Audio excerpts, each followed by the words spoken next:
It's a quarter to the weekend. You are watching Smell the Coffee with Diana Master and Aina Riza Quayo. And what a week it has been. It has been a week of bringing you celebrity news, bizarre news, and some pretty amazing interviews. And today is going to be no different. How are you doing? I'm doing great. Cannot complain. It's the weekend. I am excited to, just rest. It's not yet the weekend, but it's quarter to the weekend. Technically, it is the weekend. Technically. Yeah.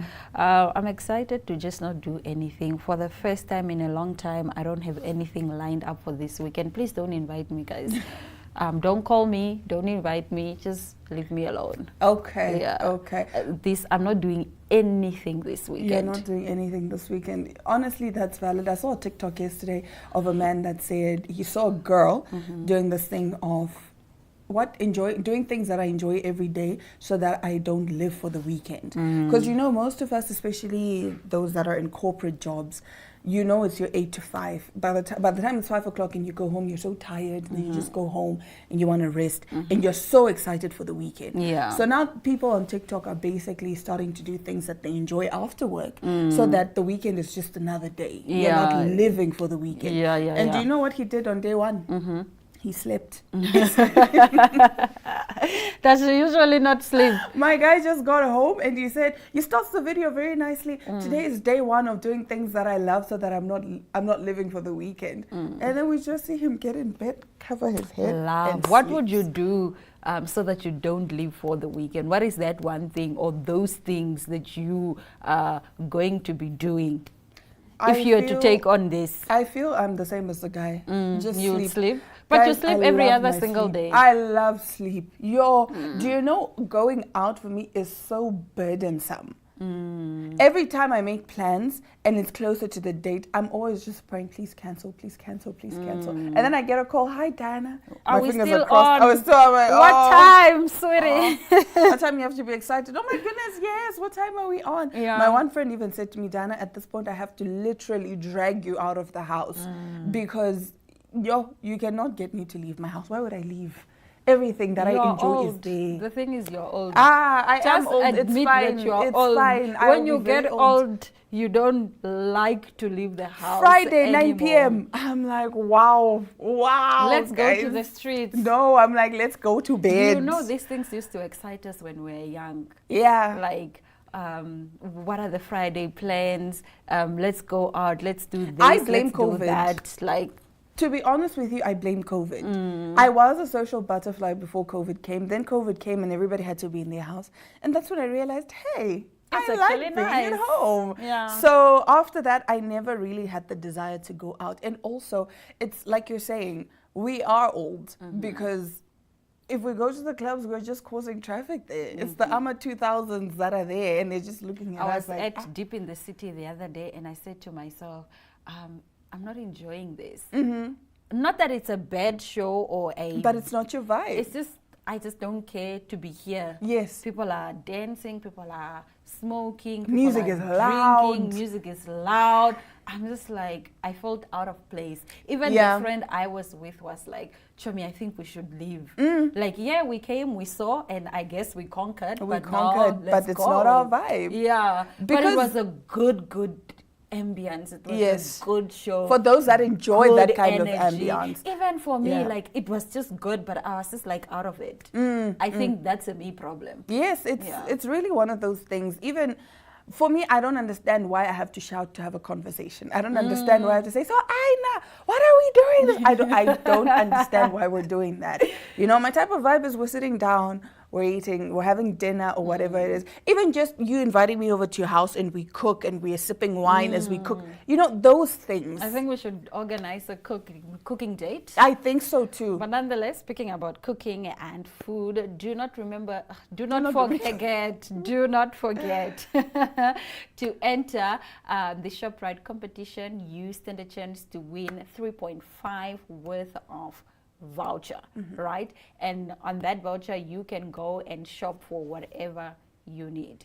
When you win it, you can stock up your Christmas goodies, even Diana's birthday goodies. you know, whatever goodies that you may need. If you are hosting a brunch, if you are also planning on hosting a cooking date with your friend, hosting friends, that's like a good opportunity for you to get some stuff for free. Yes. Yeah. And don't think that just because you've been unlucky in the past, you won't be lucky this time. There are 35 vouchers, guys. So surely you stand a chance. Surely one of them is Surely yours. one of them has your name written on it. But nevertheless, we do have an exciting show coming up. Like I said earlier, stick around. We'll be right back. Oh, that's real good.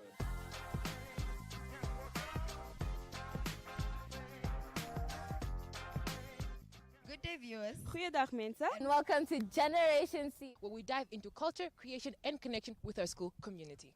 I'm Poppy Kasatunya. Ek is Carla Baines. Ek is Anna Smit. My name is Eden Low. I'm Patience. And let's take a closer look at what makes our school so special.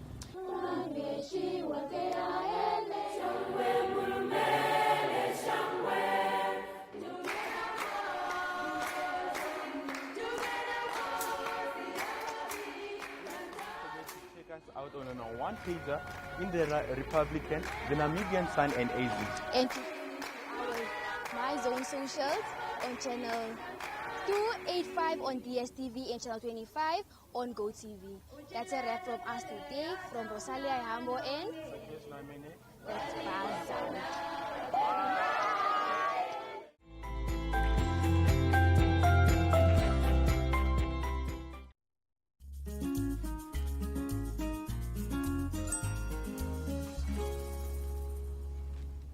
All right, so starting off our top stories, it is a wedding debate. Well, not really, but a wedding DJ stopped his music, packed up his laptop mid-ceremony, sparking a family feud, a crying bride, and an online debate over who was really in the wrong.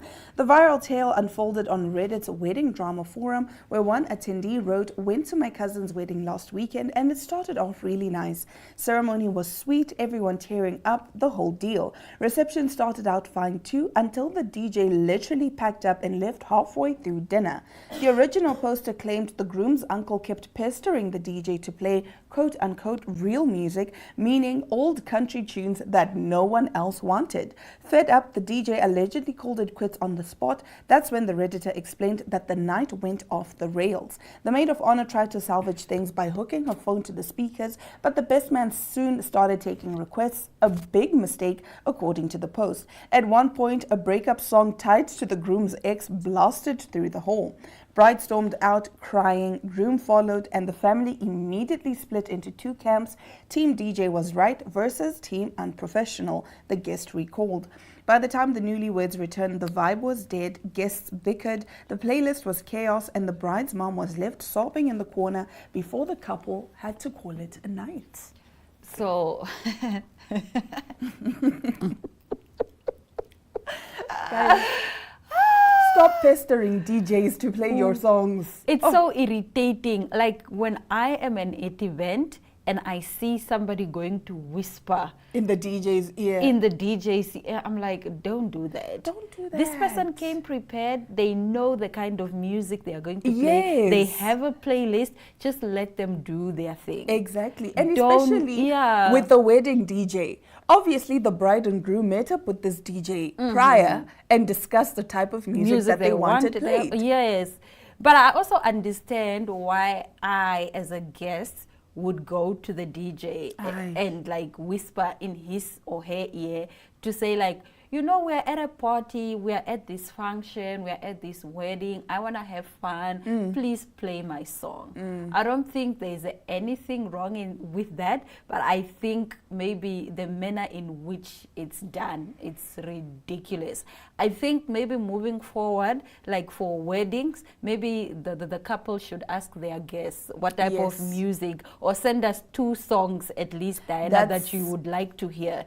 I think saw a that wedding would make sense. invitation that came with that extra card Yeah. to say, put 2 of your songs that you would like to hear on our wedding. Yes. That way, the dance floor is never empty. Yes. Because that now way I'm a everyone song is is there. accommodated. Exactly. Yes. Everyone is catered for you know, and you are having fun. You're having fun. You're not feeling left out like, oh no, Diana invited me to her wedding just for her to play Zimbabwean music and nothing local. Yeah. And I don't know those other songs, you know.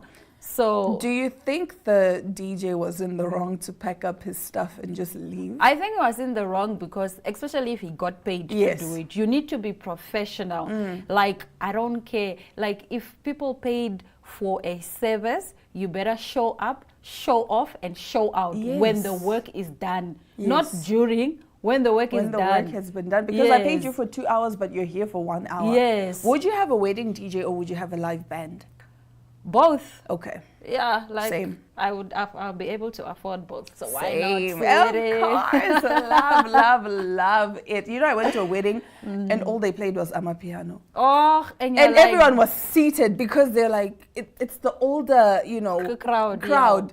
It's the older crowd, and it's, even if it's not the older crowd, it's millennials. Millennials are not really into Amapiano the way that Gen Z is into Amapiano. So everyone is just sitting, and I'm looking at this DJ thinking, why are you not reading the crowd? I think you need to have a mix of everything. Yes. Yeah, have like Amapiano, have Afrobeats. And if you're playing Amapiano, have everything else. Have the songs that everybody knows, the songs that were super popular. The Minke one. Yes, Mnike and, you know, even Costa Titch. All of things that people know. If you're playing all these, play the classics. Play Brenda Fassie's Wedding Day. Everybody knows that. Everyone would jump. Everyone on would the jump. Dance floor. Play Sister Bettina. Play all these. Play Sister Bettina, honey. You see? Yeah. I didn't even play the song. I just mentioned it, and she's already vibing. I love that. Now, speaking about DJing and music, now a South African DJ and musician, Shaima Music, I hope I'm pronouncing his name correctly, has been discharged from ICU after surviving a devastating car crash on August the 30th near Polokwane.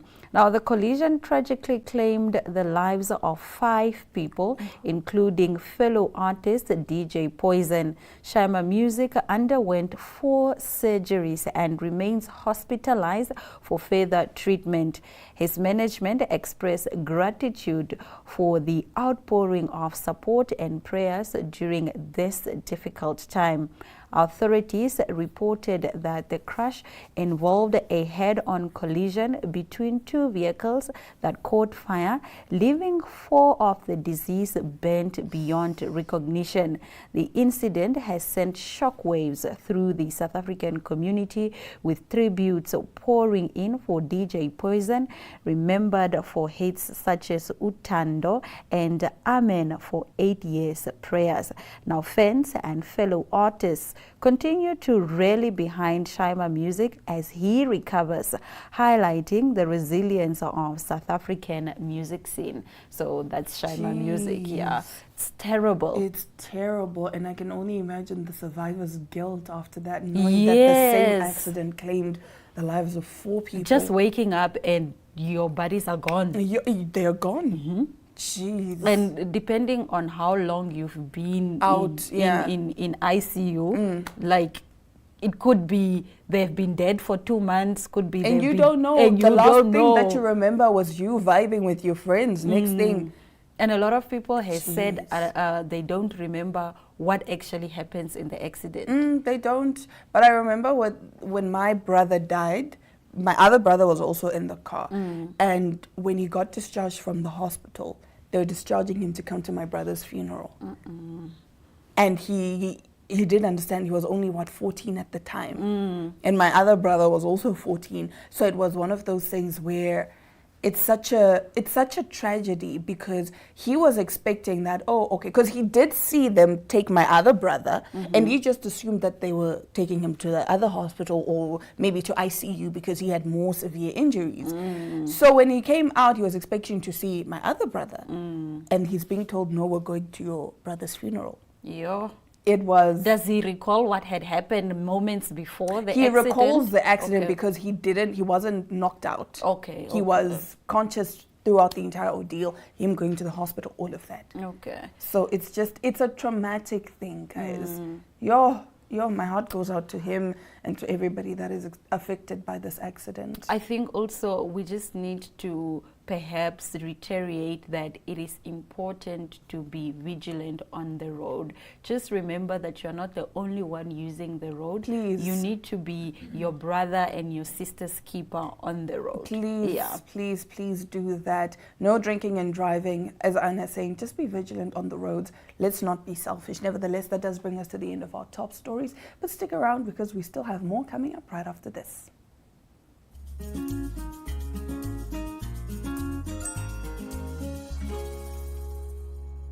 I'm now with one of the wonderful playwright, co-director, and also the actor for the play I Have Loved Enough.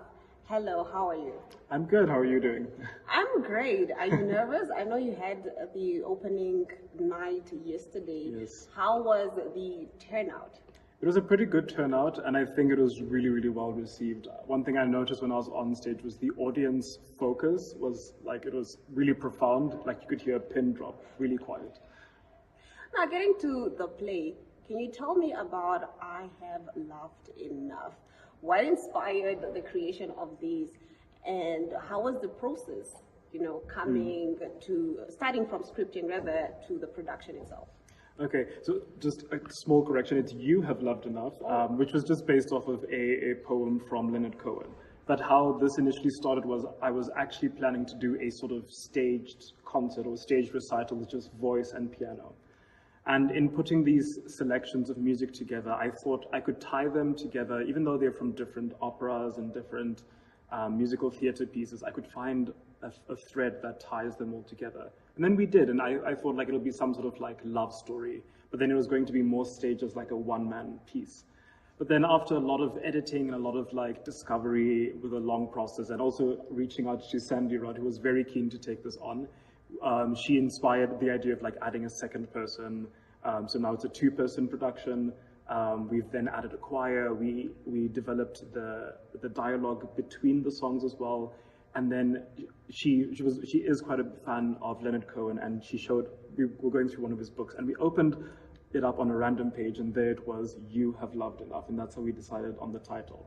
And we thought it doesn't make sense to just include the title or just include the one poem, so why not also have this be a bit of an ode to Leonard Cohen? Oh, I see. Yeah. So we include quite a bit of his poetry that helps with the narrative as well. Well, I was with Zindri, your stage manager, earlier on, and we did talk about how we have all just loved enough, so we are tired. We are tired. We are tired of loving. Speaking of working with the iconic Sandy Rod, how was that for you? I mean, I feel like we do need to have collaborations like this where you work with people that are seasoned in the field, and I think that just puts you on the right path, especially when you're starting out. Yes, so this was actually my second time working with her. The first time was, I think, in 2020. We did a concert in Swakopmund in Walvis Bay, and she was really the producer of this production, more producer than a director. And then this time around, I really reached out so that she could help as a director and really help in that creative process. So it's been very inspiring, but we're already quite comfortable and familiar with each other. So it was easy moving along and having this tight-knit group of just me, Othello, and her, and it really became like a close friendship. We understand each other, we bounce off each other, in one of her interviews, she mentioned we finish each other's sentences. Wow, we're at that stage. Exactly. Moving too quickly. You were wearing a lot of hats in this production. Tell me about the balance, finding the balance between being a director. I will tell you already, there's no such thing as balance. I'm yet to find this said balance. I'm having the stage manager, Zindri, to tell me now, like 1 hour before the show, you are the talent, go backstage. Because as the producer, I want to still control everything. I do myself struggle with sometimes delegating tasks, even though I have such a great team who take on every task with such pride, and they always do it excellently. So I've really gotten to learn that delegation is important, and knowing that sometimes I have to like let certain things go so I can focus on a good performance.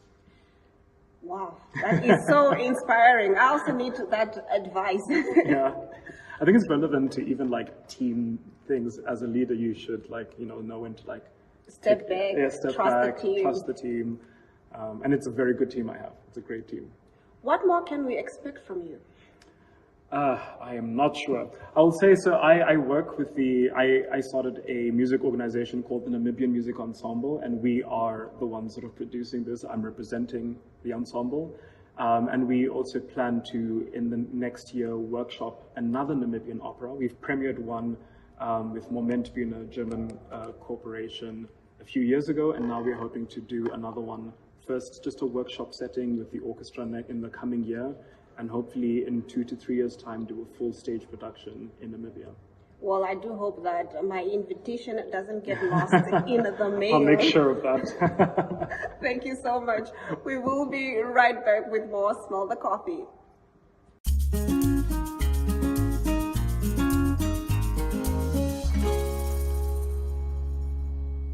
I'm a fellow poet myself, so we're going to start out this interview with a fancy line. Give me something.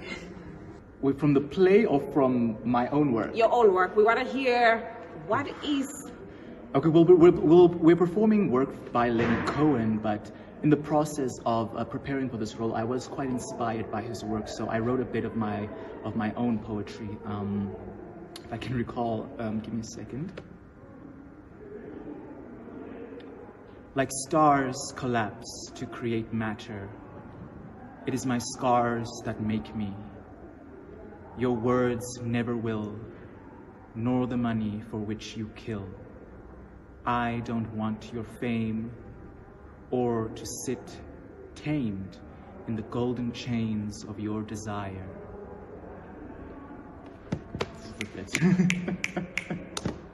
Where do you draw your inspiration from? That was so beautiful. Well, a lot of my writing is inspired by other writing, so I read a lot. So I'm very inspired by other artists and other poets, other writers such as Audre Lorde, Bell Hooks, really inspired by James Baldwin. I love Toni Morrison as well. These are some of my heroes. However, I'd say a lot of the themes that I deal with are also inspired by the things that I'm interested in life. So in that particular poem, I spoke a bit about stars because I'm interested a lot in astronomy as well. And I'm also interested in the ways in which certain words can explode into its own universe. So that's always what I like. Some of the best advice I ever got from one of my favorite poets, Keith Fries, is that every word in itself is a universe. So you must explore that universe wholly. Yes. I totally agree. I totally agree with that. Coming back to You Have Loved Enough. Mm-hmm. How was getting into the play? How was the production? How was working with Sandy Rudd, I have to say, but also working with Galilei. Yes, exactly. And with Zendri, who's the whole team. Our stage manager and production manager. So we were, well, honestly, it's been quite an experience because I've worked with Sandy before. On her play 40 Years of Fabulous, that was early in the year, and then I've worked with her prior to that as well with Drag Night Namibia, and with Galilei I've worked with him since I was young because we went to high school together, so we were in the drama club together there as well, and Sindri and I have worked together numerous times with Drag Night Namibia, so I'd say there's quite a good synergy that's been created from this past experience that we've had with each other, and I'm really grateful to be around such talented, knowledgeable, intellectual people who can share so much with me, because I just love being like a sponge when I'm in such an area, because I can just absorb everything and go with that and grow with that. Yes. Well, I've had a lot of compliments about you. And on that note, what can we expect from you in the future? Ooh, that's hard to predict. I'm the type of person who takes things day by day, so I never like planning out too far ahead, because life is life. And I think we should be like water when we kind of move through life. In a sense, water just flows. If there's an obstacle in its way, such as a rock, it just slowly works around that obstacle instead of trying to break through it. So I just say I'm just working on going with the flow, focusing on my studies, and just trying to really be a academic, a artist, and an activist as well, to kind of join the many worlds that exist within me.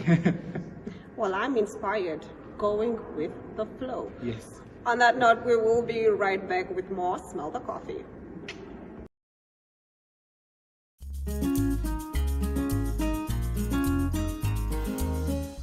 Well, that's a wrap for us for this week. You know, yesterday I said the same thing, but today I mean it, because tomorrow Glenora Shapiro will be taking you through Friday's episode, and you'll be seeing us again on Monday. Until then, beloveds, please stay safe. We love you so much, and we can't wait to see you back here on Monday. Bye.